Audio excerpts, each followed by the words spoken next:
pengambilan keputusan melalui suara terbanyak bagian dari pelaksanaan demokrasi Pancasila. Menyadari bahwa kemungkinan mufakat akan mengalami kesukaran dalam praktik yang disebabkan oleh heterogennya masyarakat Indonesia, maka Undang-Undang Dasar 1945 memberikan berbagai pilihan dalam mengambil keputusan seperti dirumuskan dalam Pasal 2 Ayat 3 dan Pasal 6A dan Pasal 37. Peraturan ini dikemukakan bahwa suatu keputusan yang diambil dapat dilakukan dengan suara terbanyak.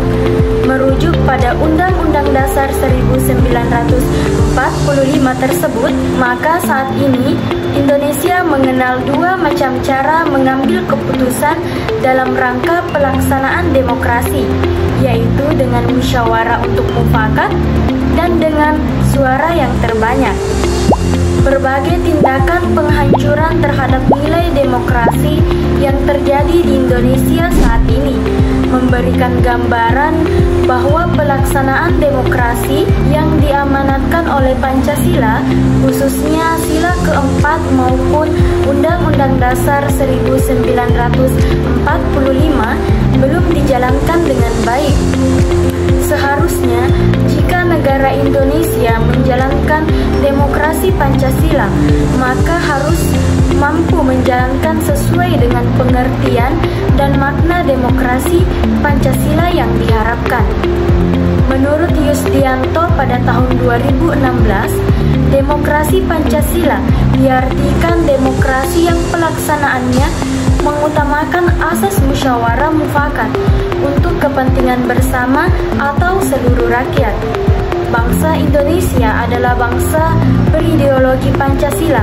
Oleh karena itu, setiap nilai-nilai sila harus dapat diaplikasikan dalam kehidupan berbangsa dan bernegara, baik negara dan warga negara. Nah, setelah kita memahami konsep dasarnya, sekarang kita akan membahas lebih spesifik bagaimana demokrasi Pancasila dimaknai. Berikut adalah penjelasannya. Yang pertama, demokrasi Pancasila adalah demokrasi yang berdasarkan pada asas kekeluargaan dan gotong royong, ditujukan dengan kesejahteraan rakyat yang mengandung unsur-unsur kesadaran religius yang berdasarkan kebenaran, kecintaan dan budi pekerti luhur, berkepribadian Indonesia dan berkesinambungan. Yang kedua adalah dalam demokrasi Pancasila, sistem perorganisasian negara dilakukan oleh rakyat sendiri atau dengan persetujuan rakyat. Yang ketiga, dalam demokrasi Pancasila, kebebasan individu tidaklah bersifat mutlak, tetapi harus berdasarkan, diselarakan, dan disesuaikan dengan tanggung jawab sosial. Dan yang keempat adalah dalam demokrasi Pancasila, keuniversalan cita-cita demokrasi yang dipadukan dengan cita-cita hidup bangsa Indonesia yang dijiwai oleh semangat kekeluargaan sehingga tidak ada dominasi mayoritas atau minoritas. Demokrasi Pancasila merupakan demokrasi yang berkedaulatan rakyat yang dijiwai dan diintegrasikan dalam sila-sila yang lainnya. Hal ini berarti bahwa dalam menggunakan hak demokrasi haruslah selalu disertai dengan rasa tanggung jawab kepada Tuhan Yang Maha Esa. Menurut keyakinan agama masing-masing, haruslah menjunjung tinggi nilai-nilai kemanusiaan sesuai dengan martabat dan harkat kemanusiaan. Haruslah menjamin dan memperkokoh persatuan bangsa dan harus dimanfaatkan untuk mewujudkan keadilan sosial. Pengambilan keputusan melalui suara terbanyak yang dipraktikkan dalam pemilihan umum di Indonesia memiliki banyak kebaikan namun juga kelemahan. Kedaulatan rakyat terjamin dan setiap orang punya hak yang sama dalam pemilihan umum adalah beberapa bukti bahwa pemilu memberikan kebaikan bagi rakyat. Namun pada sisi lainnya memiliki dampak negatif karena perilaku beberapa oknum yang begitu tampak dalam setiap penyelenggaraan pemilihan umum berupa politik transaksional, jual beli suara, serangan fajar, atau pemberian sejumlah uang kepada calon pemilih. Merupakan contoh dari politik transaksional yang mencederai demokrasi.